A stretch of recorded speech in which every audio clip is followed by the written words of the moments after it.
I'm very glad that you came. For I have a story to tell you, and the one who gave it to me is here tonight. But I'll prepare you for it first, for I've been teaching it for years and years and years. We can hear it and never apply it. And though I repeat night after night, we are the operant power. It doesn't operate itself. We still perfect. Quite often our training is in conflict with it, and we can't quite bring ourselves to apply it. We're told in the 118th Psalm, the stone which the builders rejected has become the chief cornerstone. This is the Lord's work.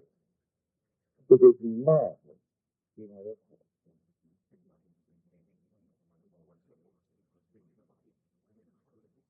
Many years ago, sitting in the silence, thinking of nothing in particular, my eyes closed in contemplation, but not really thinking of any one particular thing. Suddenly, a stone appeared before my eyes. At that size, huge crack. And there the crack shattered, fragmented into many, many pieces.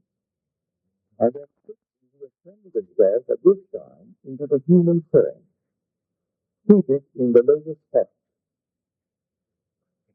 As I looked at it, I saw it was myself. I was actually looking at myself. I became so immensely lifted. As I looked at it, it began to glow. And then it reached the intensity of, I would say, the light of the sun. And then it exploded.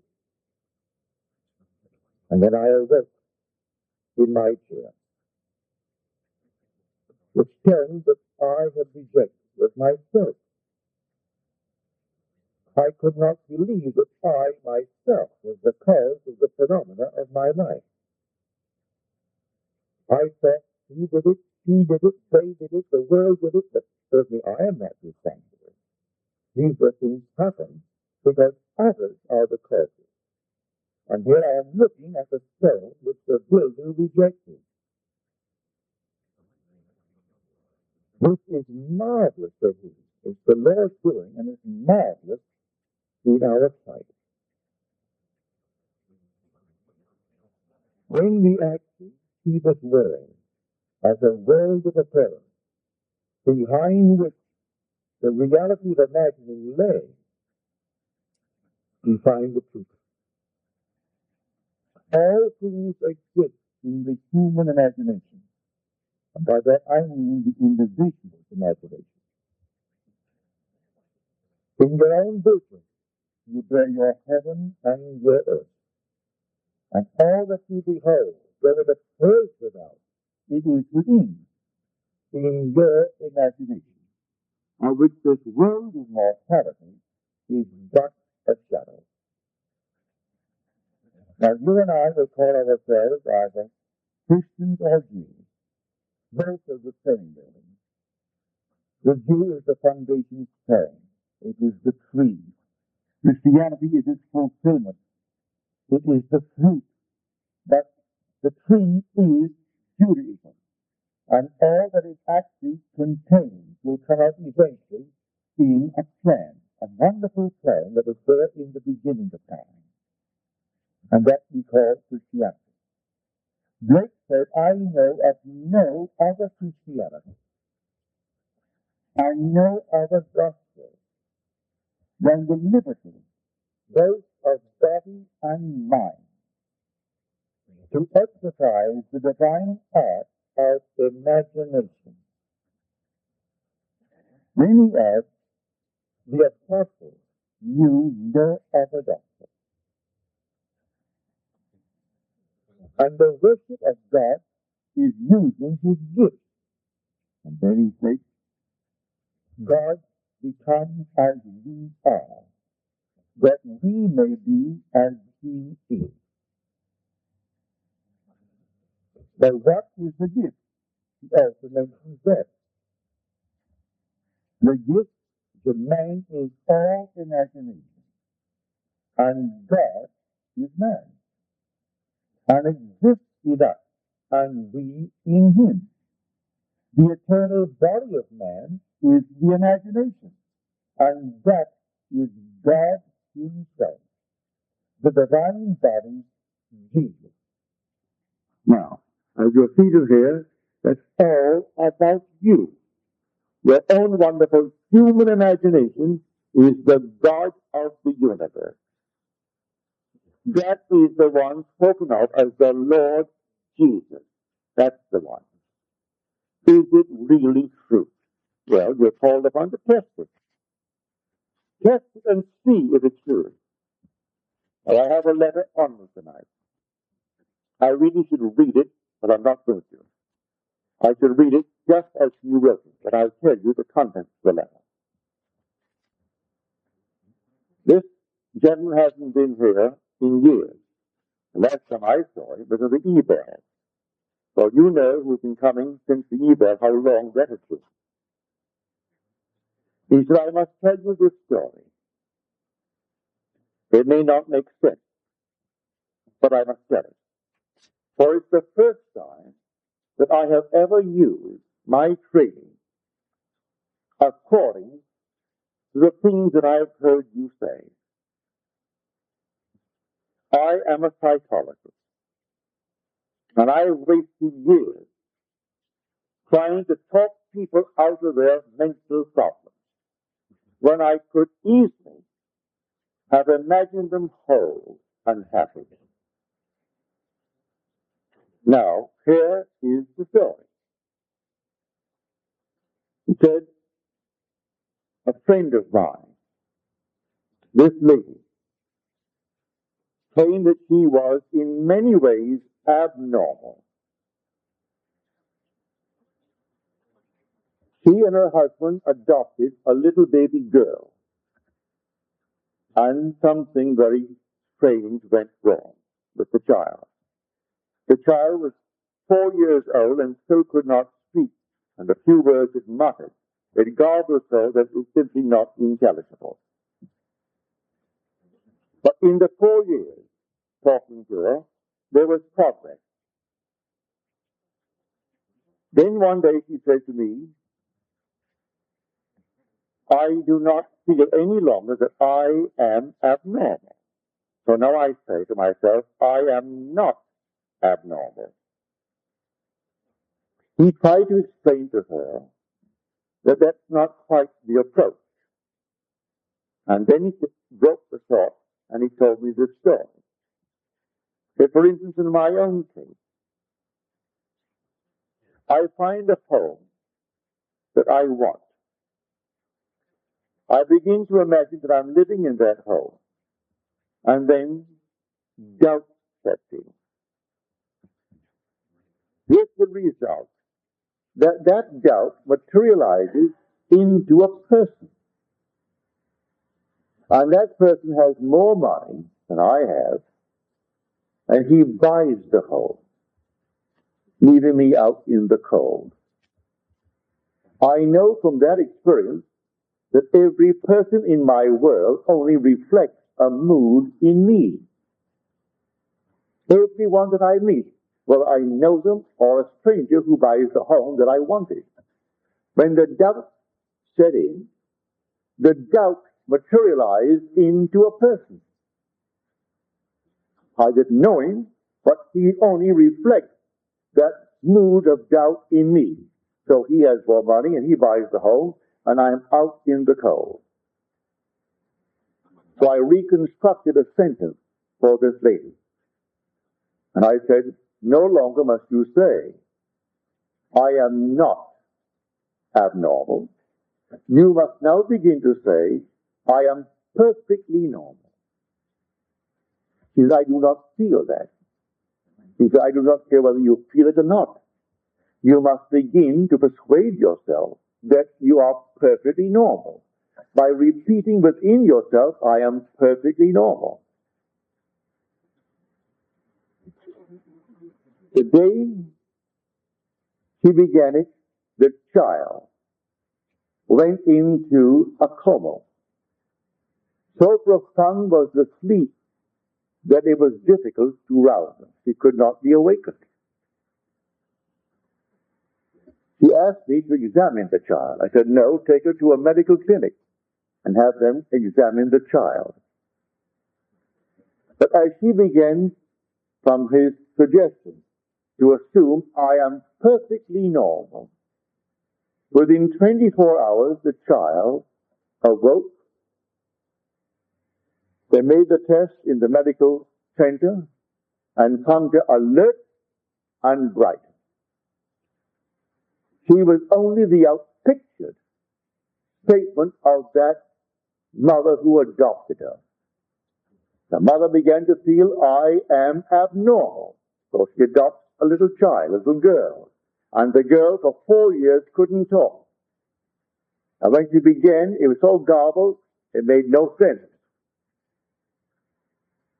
She only bore witness to that strange, peculiar claim of the mother who adopted her.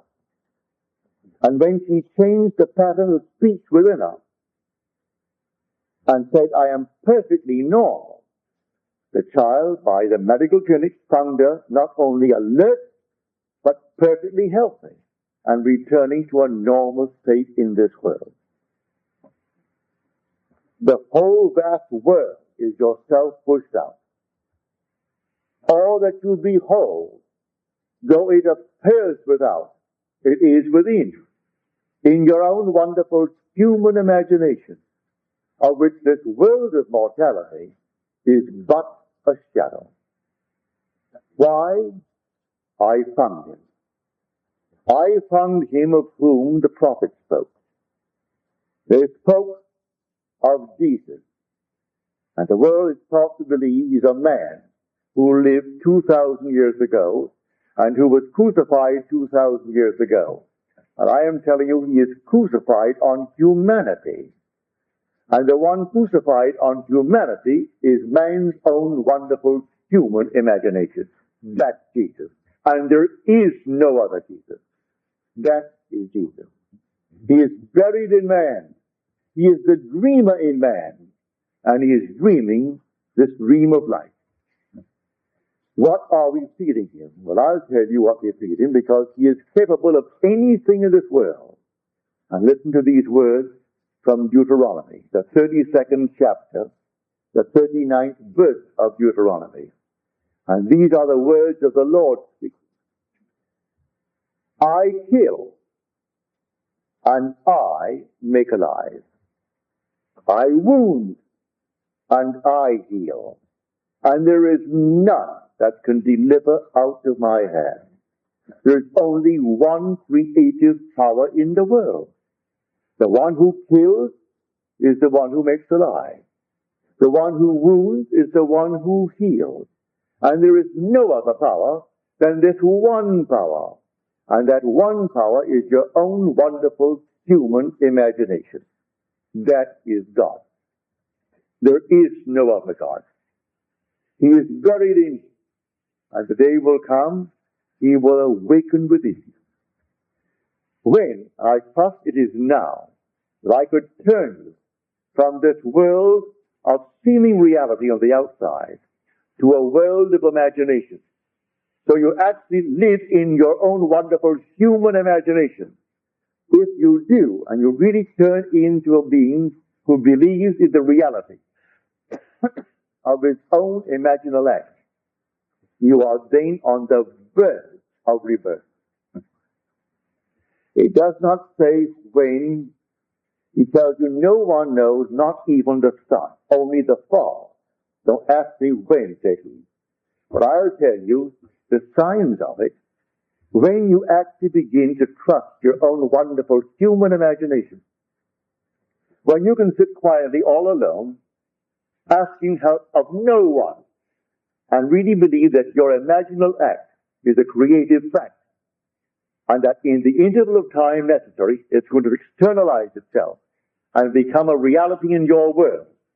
You're on the verge of rebirth. As you're told, unless you are born again, you cannot enter the kingdom of heaven, even though the kingdom of heaven is within you. The kingdom of God is within you, and God is in his kingdom.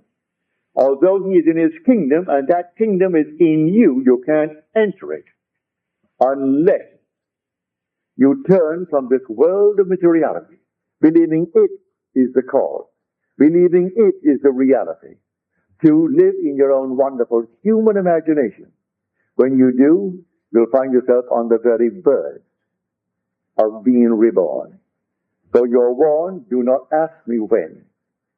I will tell you, not even the Son knows, only the Father. But I'll give you the symptoms of it when you can trust your own wonderful human imagination.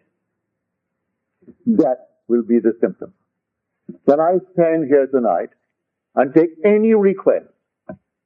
Doesn't cost me anything, and it's a joy if it's within what I call the golden rule.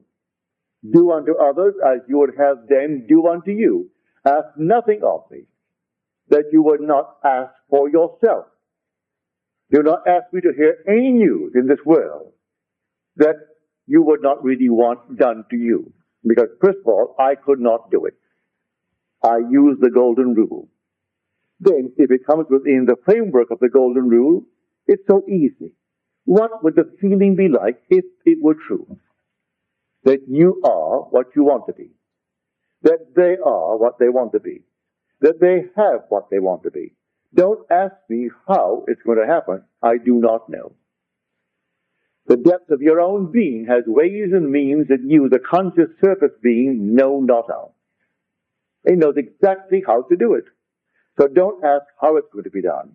So when doubt sets in, as he said in his letter to me, when the doubt set in, that doubt materialized in the form of a person who also wanted that home and had more money and bought it and left me out in the cold. I can tell from the uprising of moods within me that I'm going to meet certain people. And I do. The mood, you can suppress the mood. As Churchill says, the moods determine the fortunes of people, rather than the fortunes determine the moods. Don't ignore that great man. He said that the mood actually determines the fortune. So I would catch a mood, or then catch the mood of your wish fulfilled. What would the feeling be like if it were true? Imagine the wish fulfilled. What would it be like? How would I feel if it were true? In spite of all things round about you that deny it, you walk as though it were true. And in a way that you do not know, and you need not know, it will externalize itself within your will, and you will actually receive it. Listen to these words. With God, all things are possible. That you will read in the 19th chapter of the book of Matthew. Now we'll go to the 9th chapter of the book of Mark. All things are possible to him who believes. He equates God with the believer in man.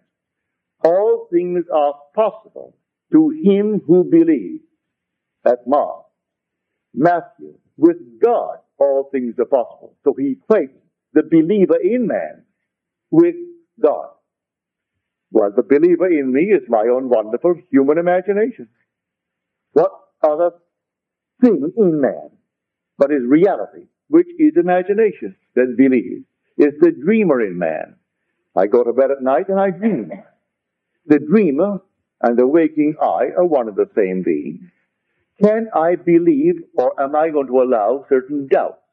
Now, he is a psychologist, trained to talk people out of their mental problems.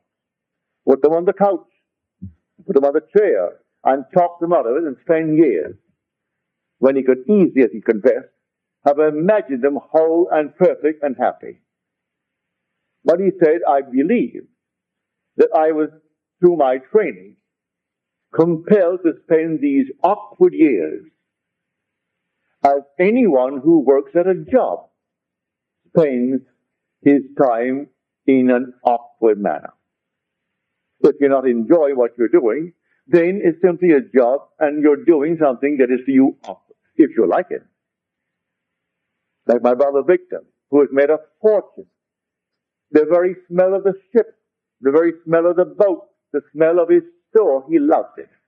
He goes there in the morning and the odor of his store, I can't stand it. He goes into the grocery store and everything about it. He just loves the odor. All the combinations of the odors of the grocery store.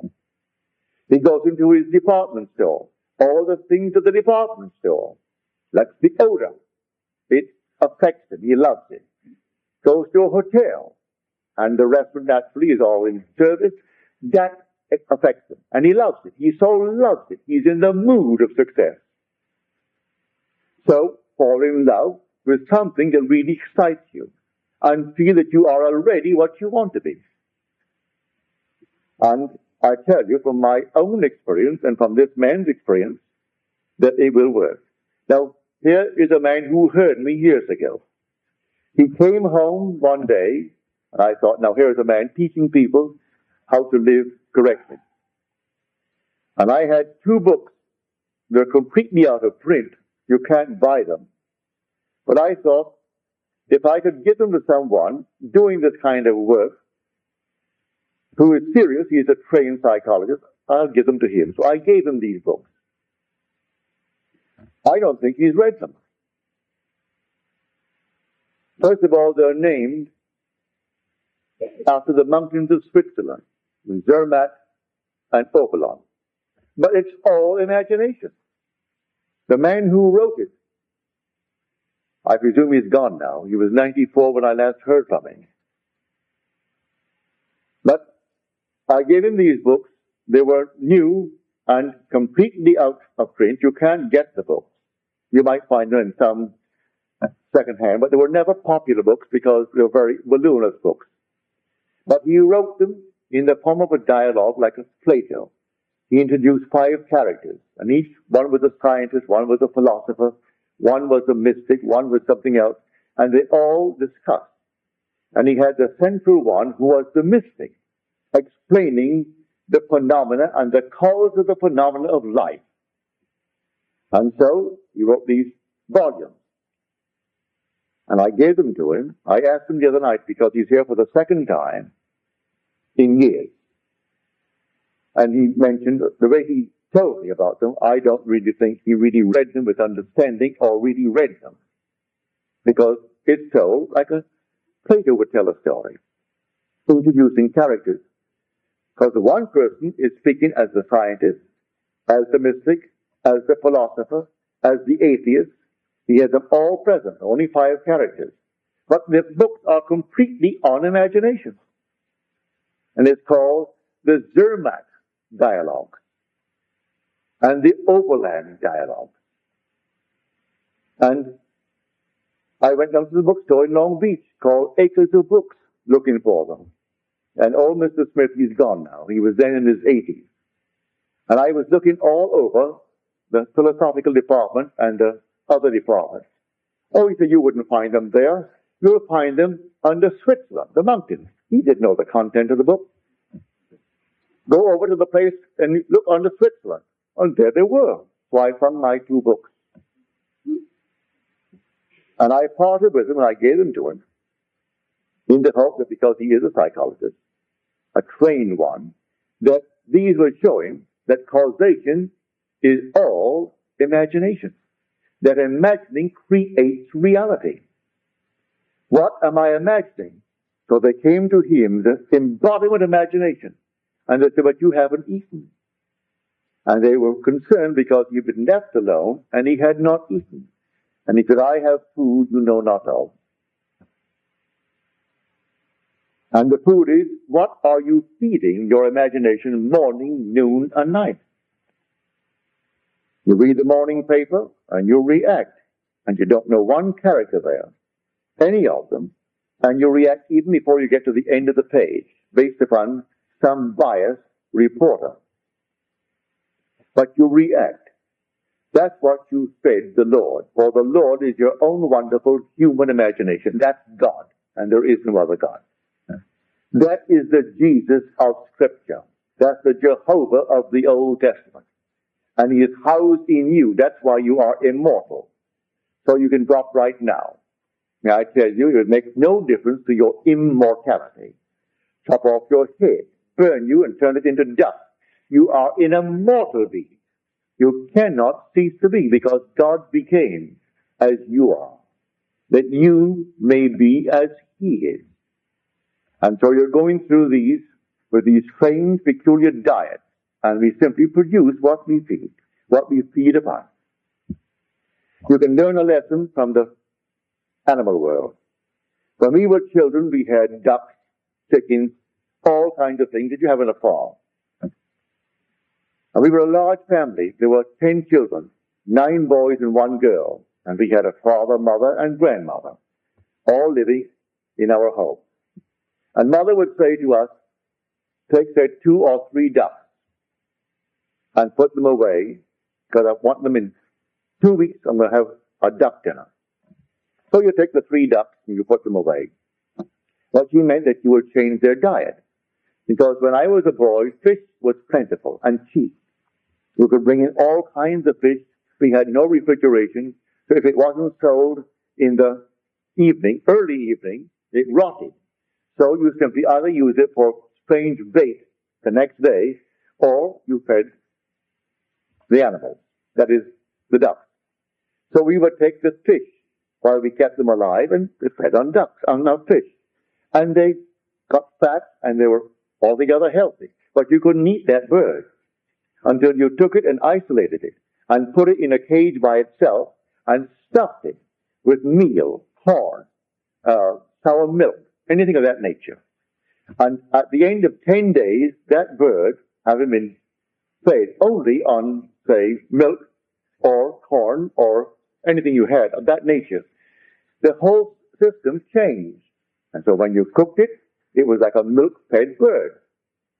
If you didn't do it, you couldn't eat it. It's all fish. And I would know, I can see it now in my mind's eye. When mother said, Neville, get a few ducks and put them away, and I was playing cricket and playing soccer, I forgot it. When I remembered, it was only about 5 days before. So I took the ducks and put them away, but 5 days was not enough to purge it completely of the fish.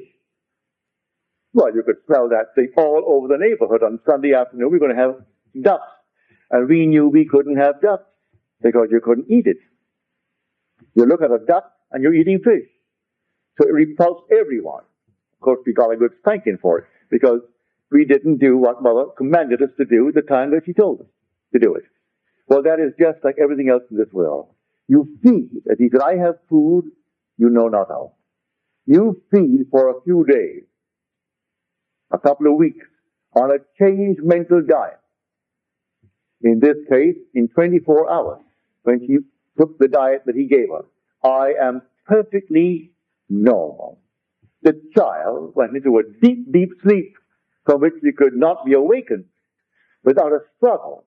And then the clinic said, well, she's not only bright, but she's healthy. She's completely right. She was simply the outpictured statement that girl lived with when she said, I am abnormal in many ways. You take a new diet tonight, and just like the duck. And it may take you a day, it may take you a week, it may take you 2 weeks. But if you actually persist in the changed diet, you will outpicture that diet, that change of diet, and your whole vast world will change. We are the only beings to whom he gave speech. He actually became man. And this inner speech is a marvelous gift. And you can't stop it. You're doing it morning, noon, and night. You go to bed talking to yourself. You wake in the morning talking to yourself. And whether there's someone present or not, you're still talking to yourself. You walk the street. Some are obvious when they do it, but most of us are not that obvious, but we're doing it anyway. We're carrying on little mental conversations with ourselves. But what are we carrying on? Arguments? Or are we boldly affirming and asserting that I am? And then name what I want to be. In her case, he gave her what she should say. And she argued with him, and she couldn't say it because I do not feel that yet. Don't wait to feel it, he said to her. Do it now. I am perfectly normal, because if you say I am not abnormal, that's not a creative thing towards your goal. In fact, it may be destructive. You want something positive, not something negative. I am not abnormal. I am perfectly normal. Then the child, the outpictured self. So everyone in your world is your self-pushed self. Blame no one. Don't even blame yourself. Just change the diet. They only reflect what you have been doing and maybe still doing. And when you see it, you change the diet. And the diet is simply words, all within you. So you assume that you are now the man, the woman that you want to be. Walk in that assumption as though it were true. Live in it just as though it is true. And then, who knows, that diet may not take more than 24 hours. I'm quite sure it would not take more than a few weeks to project itself in a way that you do not know. How do you know this little duck? And I'm speaking from experience. I'm not telling you a story that someone told me. I was the one spanked for not getting those ducks the very day the order was given. And Mother was a kind of a disciplinarian that she always kept her word. If she promised you a bicycle, if she gave you a bike because you would do something, she kept it. If she promised you a beating, if you didn't do something, she kept that too. She was a great disciplinarian. I came back during the First World War. I went down on a schooner to what is now called the Virgin Islands. Then they were owned by Denmark. Santa Cruz, and what is now St. Thomas, and then St. John. We bought them during the war, the First World War. That is, we in America bought them. But then I was a British subject. And I went down on a schooner to get cattle because we didn't raise cattle in Barbados and we needed the meat. And they had the dairy, all Denmark. Denmark owned them. So there were dairy people. Bought the cattle, put them aboard the ship, and started back for Barbados. And we were becalmed off Martinique. Martinique has a huge mountainous volcano. We were out of sight of the island, so they couldn't rescue us. And there's no radio in those days, no possibility of contacting the mainland. And there we are, simply drifting, not moving an inch in the course of a day. And the cattle are dying. They're all dying. We were 8 days late coming into Barbados, and all the cattle are gone. From the bilge and the lack of food, the lack of water. And I thought, well, now, when I came home, they'd be so happy to see me because I thought I was gone, because the submarines, the German submarines, were shooting at everything in the area, even a little schooner. So I came in, and I came home. They all greeted me with open arms. But that very day, Mother said to me, I don't want you to go out into the sun. You've had enough sun on that schooner for these many days at sea. I must have been 2 weeks at sea, and no possibility of any shade. Burned to a crisp. Don't go out. Well, I had guinea pigs, and I had rabbits. I had to go and see how my guinea pigs and rabbits were coming on. But she told me not to go. I figured my first day home, certainly Mother will not hold it against me. So I went out, disobeying her order. When I came back in, she said, did I tell you not to go out? Yes, Mama. I thought, well, now, after all, this is my first day home. She thought I was dead. Here I am resurrected. That didn't pacify her at all. Took off that shoe, and she wanked. And she let me have it. She was the most marvelous disciplinarian. She promised you a watch, you got it. If she promised you anything, you got it, including the whipping. So I'm telling you, a change of diet. And in our case, we are the Lord. And the Lord feasts upon words. He is the Word. And so what are you saying to yourself in the course of 24 hours? I am in want, I am this, I am that. Change it. Completely change it. And say within yourself, I am happily, blissfully married, if that's my objective in life. Reason denies it, your senses deny it, I am blissfully happy and seem as though it were true. I can tell you that story from my own personal experience. It works that way. And when I told the details of how it happened, people saw the means employed, which I certainly didn't manufacture them, not consciously, and judged me harshly for telling the means. But, as you're told in Scripture, I have ways and means ye know not of. My ways are past finding out. All you do is simply go on the new diet. But when I found the girl to whom I'm now married, I'm blissfully happy with her since the day I met her back in 1936. I was completely involved. I wasn't divorced, and in those days in New York City, a divorce was out. It only became legal after the very, very, very wealthy Rockefeller got his outside and then brought pressure to bear on the state to pass a decent, modest, normal, modern law, allowing people who cannot live together to separate and then seek a normal divorce. Prior to that, all divorces were simply collusion. All divorces. You paid someone to find someone, and then they signed these little things. You went before the judge, and they all knew. It was collusion anyway. Well, here I am completely involved in marriage, and I want to marry this girl. I met her the very first second I saw her. I said, she doesn't know it, but she's going to be my wife. She doesn't know it yet. And simply, I slept as though we were blissfully happy. She on that bed, I on my bed. It wasn't a sex act. It was simply, she was there in the room, in our lovely home, and I was in my bed and she was on her bed. So I didn't make it an emotional thing of that nature. And the girl, who was my former wife, who refused, she even left the state so as not to be given a sum. One day I got a call from the court telling me to come on down. They needed my advice. I went down to the court wondering, what am I doing going to the court in the morning? When they brought her in, and I pleaded her case before these three judges. And she said to me, after I got her off, that was a very decent thing for you to do, Neville. And I know you want a divorce. Give me the papers. I didn't have the papers on me. And she and I got into a taxi and rode to my hotel, and I gave her the papers. Now, that's supposed to be illegal, so I'm told now. You can't serve your own papers. I didn't know that. Give her the papers.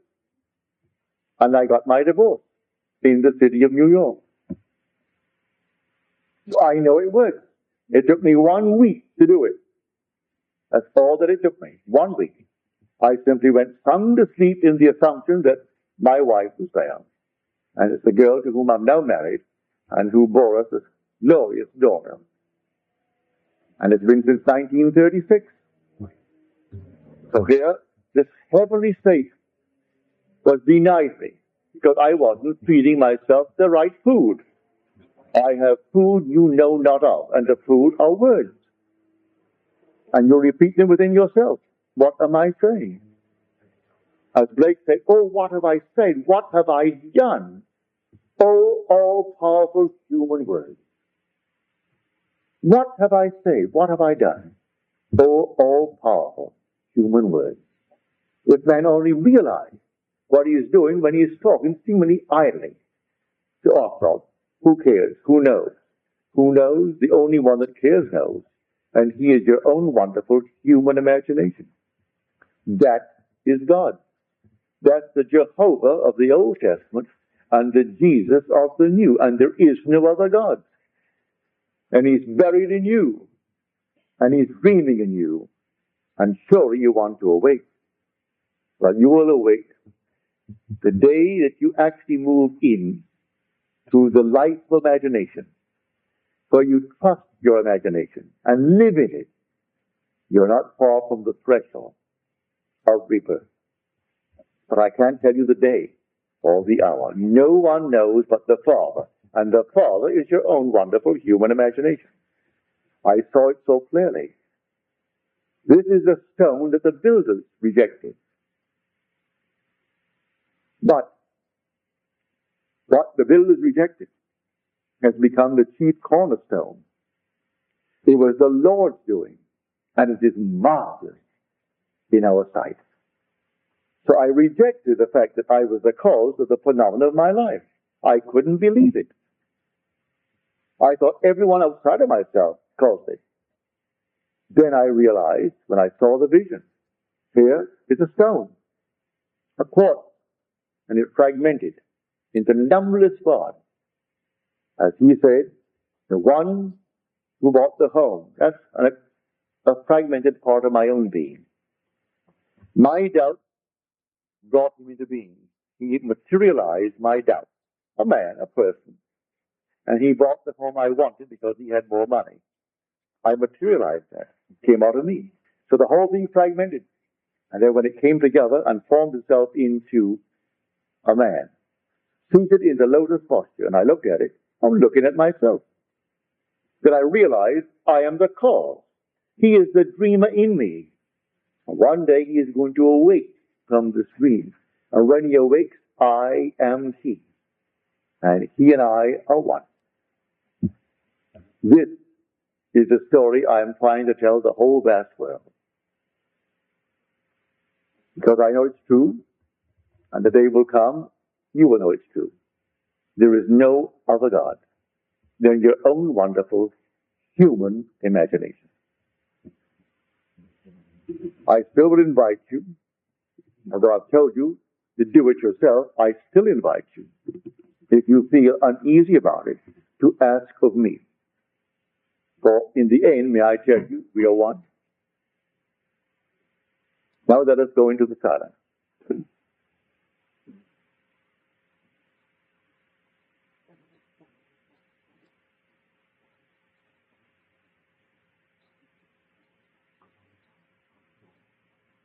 Good.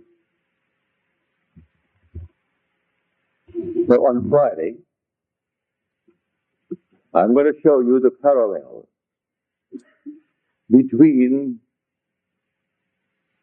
David of the Old Testament and Christ of the New.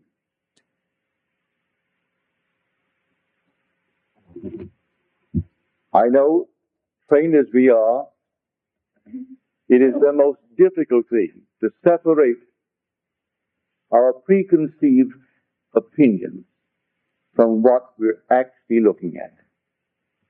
So I'll give you the passages and quote them for you and show you that you may go home, take the same book that I am going to quote and read it. But you're still going to find it difficult based upon your training to separate your preconceived opinions from what you're actually looking at. I'm going to show you it's the same being. Not only from Scripture, I have experienced it, so I know it is true based upon my own experience.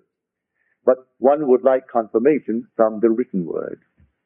So on Friday, I'm going to make that my task to show you. Now, are there any questions, please?